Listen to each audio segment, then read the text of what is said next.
So hello बच्चों, कैसे हैं आप सब। आई होप आप सब बढ़िया होंगे। तो बच्चों, we are back with our next lecture. क्या सर इसमें कोई चैप्टर कवर होगा, क्या कवर होगा, क्या नहीं कवर होगा? आप सब टॉपिक पढ़ ही रहे हैं बच्चों। इसमें मेरा मन ये है कि आपसे एक टॉपिक डिस्कस किया जाए। छोटी सी वीडियो रहेगी, ज्यादा बड़ा लेक्चर नहीं रखेंगे।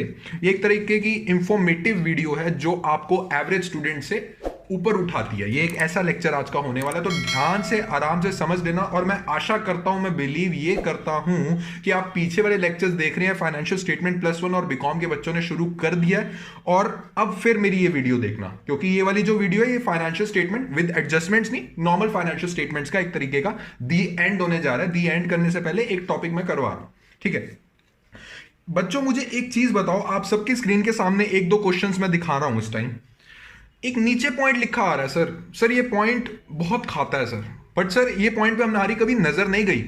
Closing stock at the end इतना है, स्टॉक एट द एंड इतना है। आई होप आपने क्वेश्चंस देख लिए। नीचे एक छोटा छोटा जो पॉइंट लिखा आ रहा है, सर बाकी सब तो ठीक है, सब ठीक है, बट सर आज तक ये समझ नहीं आया कि सर ये जो स्टॉक दिया हुआ है एट द एंड, जिसको हम बोलते हैं क्लोजिंग स्टॉक, सर ये ट्रायल बैलेंस के बाहर क्यों दिया हुआ है? सर क्या रट्टा मार लें? क्या सर जो हमने सीखा है कि ये ट्रायल बैलेंस के बाहर है तो दो जगह जाएगा, तो सर ऐसे सीख लें क्या? यार सीखने को तो ऐसे सीख लो, मैं तो कहूंगा सीख लो, बट आप और शुद्ध देसी कॉमर्स चैनल पे यहाँ एवरेज स्टूडेंट्स के लिए तो कोई जगह है ही नहीं, क्योंकि हम एवरेज स्टूडेंट्स को अप लेवल पे ले जाते हैं।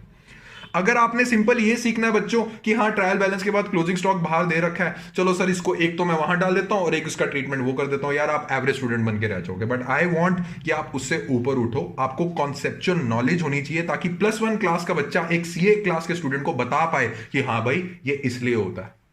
हर चीज पढ़ो तो उसके पीछे का रीजन होता है, कॉन्सेप्चुअली पढ़ा करो, ठीक है। अब आज जो चर्चा होगी वो इसी बात पे चर्चा होगी। कोई क्वेश्चन नहीं करवा रहा हूं, बस एक हल्का सा पॉइंट समझा के चला जाऊंगा, ठीक है ना। तो आज जो चर्चा होगी वो इस बात पे चर्चा होगी, why closing stock is appearing outside trial balance, ठीक है ना। तो देखो बच्चों, आप सबने देखा होगा ऐसे ट्रायल बैलेंस बना आता है और बाहर दिया होता है क्लोजिंग स्टॉक। मानते हो कि नहीं मानते? हाँ sir, most of the cases, मतलब 99% ऑफ द केसेस में हमने ऐसे ही देखा हुआ।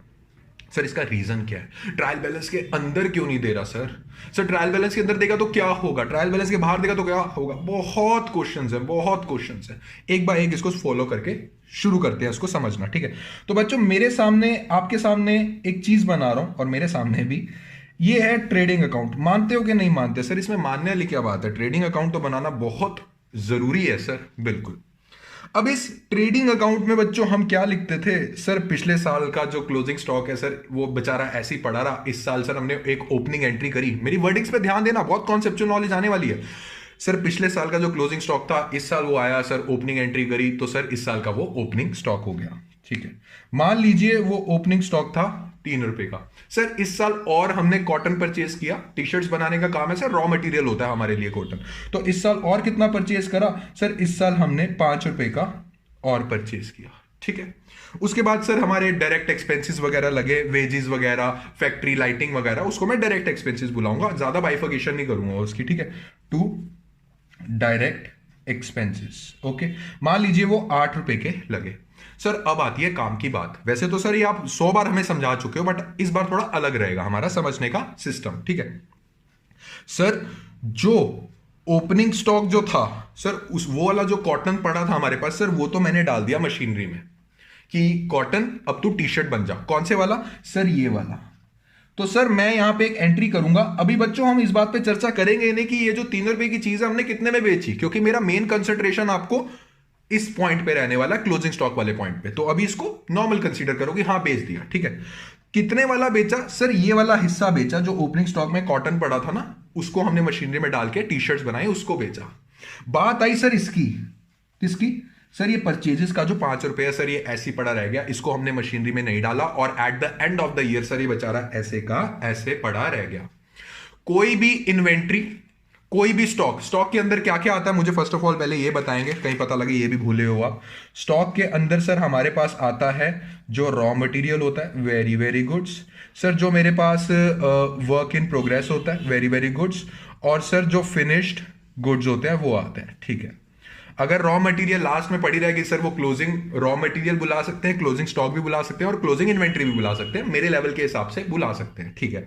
सर अगर वर्क इन प्रोग्रेस है, वर्क इन प्रोग्रेस अगर लास्ट में बची है सर, उसको closing working progress, closing stock, closing inventory बुला सकते हैं। और same goes with finish goods, कभी कभार नहीं बिकता पड़ा रहता है तो उसको भी सर हम क्लोजिंग स्टॉक बुलाते हैं, कोई बड़ी वाली बात नहीं है, ठीक है। तो मेरा आपसे क्वेश्चन ये है कि ये जो परचेजेज है ये नहीं बिका, ये भी रॉ मटेरियल का पार्ट है, तो इसका क्या करोगे सर? ये बेचारा लास्ट में पड़ा रहा सर, ये हो जाता है बाय क्लोजिंग स्टॉक का पार्ट। एक शब्द निकला आप लोगों के मुंह से, सर ये जो परचेजेस है ये बेचारा सारी उम्र पड़ा रहा, पूरा साल पड़ा रहा, यही सर बन जाएगा क्लोजिंग स्टॉक। मानते हो कि नहीं मानते? बहुत गहरा शब्द बोला, यही बन जाएगा क्लोजिंग स्टॉक। एक और एग्जांपल ले लो, कहीं आप लोगों को यह ना लगे कि सर सिर्फ परचेजेस क्लोजिंग स्टॉक रहता है। एक और एग्जांपल ले लो, मान लीजिए एक मैं बना रहा हूं ट्रेडिंग अकाउंट, ओके। ये ट्रेडिंग अकाउंट में 2 ओपनिंग स्टॉक लिख सकता हूं, यस सर। 2 परचेजेस लिख सकता हूं, यस सर, 5 रुपीज का, और 2 डायरेक्ट एक्सपेंस लिख सकता हूं। अब इस केस में क्या हुआ, जो परचेज वाला रॉ मटेरियल है ना वो हमने यूज कर लिया मशीनरी में डाल के, और उसको हमने फिनिश गुड कन्वर्ट करके उसको सेल कर दिया। तो सेल वाला कहां गया सर? सेल्स वाला यहां आ गया। अभी वो मुद्दा नहीं है कितने का सेल किया सर, ये 3 रुपए का सर ओपनिंग स्टॉक पे जो रॉ मटेरियल पड़ा हुआ था सर, इसका नहीं यूज कर पाए, तो बच्चों ये क्या हो गया? ये हमारा हो गया बाय क्लोजिंग स्टॉक। कितना लिख दूं सर? ये 3 रुपए लिख दो, बेचारा लाई डाउन पड़ा रहा सर सारी उम्र। तो एक चीज बताना बच्चों, इससे आपको एक इन्फ्रेंस मिल रहा है, इससे आपको एक कंक्लूजन मिल रहा है क्या, कि सर क्लोजिंग स्टॉक बहुत इंपॉर्टेंट पॉइंट। एवरेज स्टूडेंट नहीं समझेंगे, बिल्कुल भी नहीं समझेंगे। जो एवरेज स्टूडेंट से अप बनना चाहते हैं वो इस पॉइंट को समझेंगे, ताकि उनको आगे आने वाली क्लासेस में कोई प्रॉब्लम ना हो, और आपको ये चीज बहुत कम समझाएंगे, इसलिए अच्छे से समझ लेना। क्या मैं ये बोल सकता हूं कि closing stock is a part of purchases? ये जो क्लोजिंग स्टॉक बना हुआ है ना सर, ये जो 4 रुपए पड़े हुए हैं सर, ये परचेजेस का पार्ट है। मैं बोल सकता हूं जो नहीं बिका बेचारा रॉ मटेरियल हमने जो परचेज किया था। या फिर मैं एक और चीज बोल सकता हूं, क्या, कि closing stock is a part of opening stock, जो ओपनिंग में पड़ा हुआ है उसका पार्ट है। बिल्कुल बोल सकता हूं। तो अब मुझे एक चीज बता के चलो, ये 2 चीजें आपने जब समझी, आपके सामने बच्चों दिया हुआ है ट्रायल बैलेंस, मैं आपके सामने बना देता हूं। ऐसे ही होता ना डेबिट और क्रेडिट। तो आपके सामने दिया हुआ है परचेजेस, ठीक है, आपके सामने दिया हुआ है परचेजेस कितना? 40,000 का। अब आपको मनी मन पता है, ये मान लो ट्रायल बैलेंस है, आपको मनी मन पता है बच्चों कि सारा तो मेरा बिकेगा नहीं, सारा तो मैं मशीनरी में डाल के फिनिश गुड बना के बेचूंगा नहीं, इसमें से कुछ मेरा पार्ट बचेगा क्लोजिंग स्टॉक का, ठीक है। तो आप क्लोजिंग स्टॉक, अगर आप क्लोजिंग स्टॉक जो आपको गिवन होता है, अभी ये मत समझो कि ये अंदर है कि बाहर है, मुझे फटाफट से बताओ कि आप क्लोजिंग स्टॉक का क्या ट्रीटमेंट करते थे नॉर्मल फाइनेंशियल स्टेटमेंट्स में ट्रायल बैलेंस के बाहर जब गिवन होता था। आप ये करते थे कि सर ये लो ट्रेडिंग अकाउंट, ठीक है, ये लो ट्रेडिंग अकाउंट, ये सर 2 परचेजेस में लिख दिया, और सर यहां पे जो भी आइटम्स आएंगे सर बाय क्लोजिंग स्टॉक लिख देते थे यहां, और सर एक क्लोजिंग स्टॉक हमारा बैलेंस शीट में जाता था। इसको भी भूल जाओ बैलेंस शीट वालों को। ट्रेडिंग अकाउंट में क्या ट्रीटमेंट करते थे सर? ट्रेडिंग अकाउंट में हम 2 परचेजेस लिखते थे और क्लोजिंग स्टॉक, क्योंकि सर आपने हमें बताया हुआ है क्लोजिंग स्टॉक निकालना और लिखना बहुत जरूरी होता है, क्योंकि अगर हम क्लोजिंग स्टॉक नहीं लिखेंगे सर तो हमारा ट्रू ग्रॉस प्रॉफिट कैसे आ जाएगा? मानते हो कि नहीं मानते इस बात को? हाँ जी। तो मुझे बच्चों एक चीज आप ये बता के चलो कि क्लोजिंग स्टॉक अगर मैं अंदर दे दूंगा आपको, ठीक है, अगर ट्रायल बैलेंस के अंदर दे दिया है आपको क्लोजिंग स्टॉक, मान लीजिए ये जो क्लोजिंग स्टॉक है ये आपको ट्रायल बैलेंस के अंदर दे दिया है, इसका मतलब आप क्या निकालेंगे सर? इसका मतलब मैं ये निकालूंगा कि एक एंट्री पास हुई है, क्योंकि ट्रायल बैलेंस के अंदर सर वही अकाउंट्स आते हैं जिनका खाता खोला गया है, जिनकी जर्नल एंट्री पास हो चुकी है। तो सर अगर ये ट्रायल बैलेंस के अंदर आता है, जो कि बहुत कम केसेस दिए होंगे कि क्लोजिंग स्टॉक आपको ट्रायल बैलेंस के अंदर आएगा, मैं मना नहीं कर रहा हूं कि नहीं आ सकता, 99% केस में नहीं आता कभी भी क्लोजिंग स्टॉक ट्रायल बैलेंस के अंदर, ठीक है, बट आप उस चीज के लिए भी प्रिपेयर हो जाओ अगर ट्रायल बैलेंस के अंदर आया होगा, ठीक है। तो अगर ये क्लोजिंग स्टॉक ट्रायल बैलेंस के अंदर आया हुआ है, दैट मीन सर कुछ एंट्री पास हुई है तभी ट्रायल बैलेंस के अंदर आया, क्योंकि एंट्री से बना लेजर, लेजर से हमने उठा लिया अकाउंट और बन गया ट्रायल बैलेंस। तो sir purchases account debit to bank account हुई होगी, ठीक है सर। उस परचेजेस में से मान लो इसमें से इसका 2000 पे है, ट्रायल बैलेंस के अंदर परचेजेस भी दे रखा है और क्लोजिंग स्टॉक भी दे रखा है। सर इसका मतलब मैं आपको बता के चलूं, बताइए सर एक एंट्री पास तो जरूर हुई है, कौन सी sir? Purchases account debit to bank account. Sir वो एंट्री पास हुई होगी 42,000 से। सर ये जो क्लोजिंग स्टॉक है ना सर ये परचेजेस का ही तो पार्ट था। टोटल हमने परचेजेस करी थी 42,000 सर, उसमें से 2,000 हमने एक एंट्री पास करी जिसमें क्लोजिंग स्टॉक 2,000 के निकाल लिए, क्योंकि हमारा जो यूज हुआ ना सर वो सिर्फ 40,000 ही यूज हुआ। अभी इस एग्जाम्पल के अकॉर्डिंग बात कर रहा हूं, समझ में आई ये चीज के नहीं आई? हाँ, 42,000 थी, उसमें से आपने 2,000 क्लोजिंग स्टॉक का निकाल लिया, तभी बच्चों ट्रायल बैलेंस में आपका शो हो रखा है। और जब ट्रायल बैलेंस में शो नहीं हो रखा होता, मान लीजिए ये ट्रायल बैलेंस है और मोस्ट ऑफ द केसेस में कभी भी शो नहीं होता, क्योंकि क्लोजिंग स्टॉक लास्ट में निकलती है। जब लास्ट में निकलती है तो तुम पहले जर्नल एंट्री कैसे कर सकते हो? तो आपको हमेशा ट्रायल बैलेंस के अंदर ऐसे दिया होगा, डेबिट क्रेडिट 40,000, ठीक है, ये हमारा ट्रायल बैलेंस हो गया और ये क्लोजिंग स्टॉक हो गया। बच्चों मुझे फटाफट से बात बताओ, क्लोजिंग स्टॉक दे रखा है 2,000, इसका मतलब क्या है?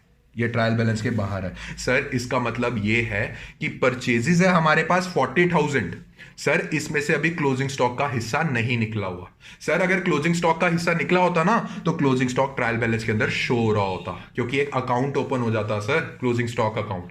तो सर इसका ट्रीटमेंट पता है मैं क्या करूंगा सर, इसका ट्रीटमेंट मैं करूंगा कि ट्रेडिंग अकाउंट सर, यहां मैं लिखूंगा टू परचेजेस 40,000 और सर इसमें से मैं हिस्सा निकाल लूंगा क्लोजिंग स्टॉक का। तो जब आप हिस्सा निकालेंगे क्लोजिंग स्टॉक का तो बच्चों क्या एंट्री पास करेंगे कि ये 40,000 का 40,000 यूज नहीं हुआ, एडजस्टमेंट ट्रायल बैलेंस के बाहर 2,000 दे रखा है, दैट मींस इस 40,000 रुपए में 2,000 रुपए क्लोजिंग स्टॉक का छिपा हुआ है। समझे बात? यहां आप लिख दोगे 2,000 रुपए और ये एक यहां आएगा और दूसरा कहां जाएगा सर? दूसरा आएगा बैलेंस शीट में, क्योंकि सर मेरे हाथों में स्टॉक पड़ा है, करंट एसेट पड़ा है, ठीक है। और यही केस अगर मैं आपसे ये डिस्कस करूं कि अगर क्लोजिंग स्टॉक ट्रायल बैलेंस के अंदर दिया, जो कि बहुत मुश्किल है, तो उसका मतलब क्या कहोगे सर? उसका मतलब ये कहेंगे कि सर टोटल हमारा था 42,000 सर, उसमें से 2,000 सर परचेजेस का हमने एज अ क्लोजिंग स्टॉक निकाल लिया। क्या इसको ट्रेडिंग अकाउंट में आप शो करोगे? नहीं सर, क्यों शो करेंगे? ट्रेडिंग अकाउंट में हम इसको क्यों शो करेंगे सर? क्योंकि ऑलरेडी सर ये 42,000 था, इसमें से 2,000 निकाल लिया है। सो सर उस केस में हम ट्रेडिंग अकाउंट ऐसे बनाएंगे और टू परचेजेस शो करेंगे 40,000 का, बस, ठीक है ना। और ये जो 2,000 है सर, ये 2,000 स्टॉक तो बचा है ना सर हाथ में, ये सीधा सीधा ट्रेडिंग अकाउंट में नहीं जाएगा, ये जाएगा बैलेंस शीट में।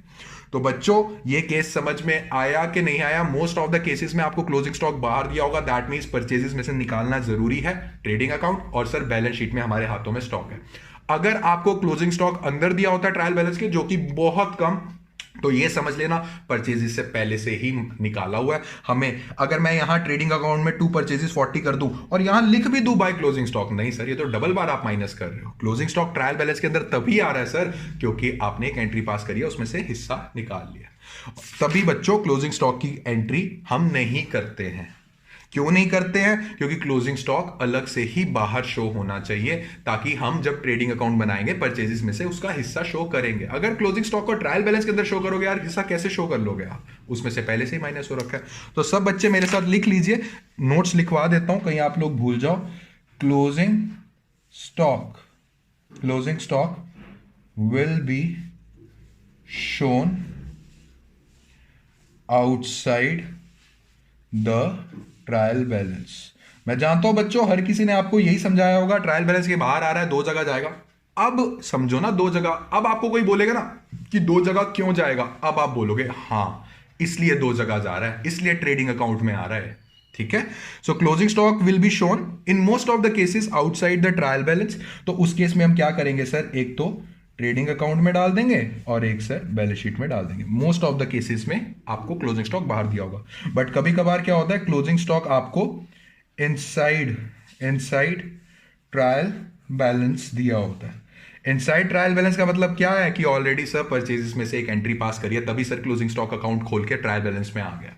तो उस केस में सर सिर्फ एक ही ट्रीटमेंट रहेगा कि बैलेंस शीट में जाएगा।